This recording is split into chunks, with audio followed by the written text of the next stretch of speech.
The question is how wholesaler facilitate large scale production and economies of scale service to manufacturers.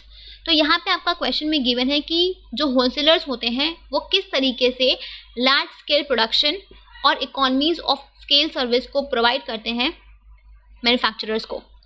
तो जब भी हम बात करते हैं इकोनॉमीज ऑफ स्केल की या फिर लार्ज स्केल प्रोडक्शन की, तो अभी तक हमने क्या पढ़ा कि जो होलसेलर्स होते हैं ये गुड्स को बल्क में परचेज करते हैं एक बार में मैन्युफैक्चरर से, राइट. अब सिंस ये गुड्स को एक बार में परचेज कर रहे हैं, बल्क में परचेज कर रहे हैं होलसेलर से, तो जो मैन्युफैक्चरर्स होंगे वो भी तो गुड्स को बल्क में ही बनाएंगे ना, क्योंकि इनकी डिमांड भी होलसेलर्स बल्क में ही करते हैं.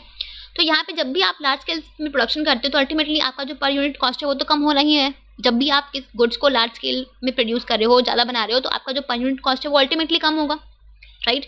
तो आपको इस इकोनॉमीज ऑफ स्केल का बेनिफिट भी मिलेगा, राइट. तो इस तरीके से जो आपके मैन्युफैक्चरर्स हैं इनको इकोनॉमीज ऑफ स्केल का बेनिफिट मिलता है, क्योंकि ये लार्ज स्केल पे प्रोड्यूस करते हैं, बिकॉज होलसेलर्स लार्ज स्केल पे इन गुड्स को मैन्युफैक्चरर से परचेज कर लेते हैं एक बार में, राइट. सो आप यहाँ पे लिख सकते हो कि जो इकोनॉमीज ऑफ स्केल है, as wholesalers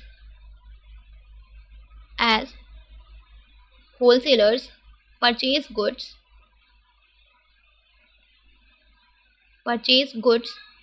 from manufacturers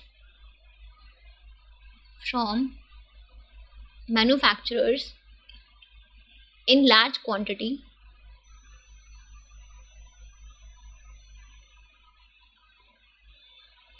producers are या manufacturers are, producers लिख लो या फिर आप manufacturers कुछ भी लिख लो, manufacturers are able to produce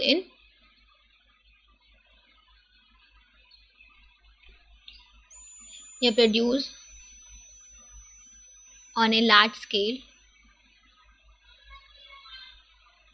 and take the advantage of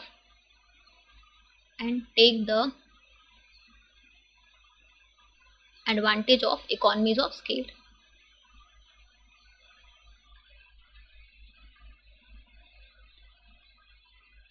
ठीक है. This is how the wholesaler helps in large scale production and economies of scale service to manufacturers.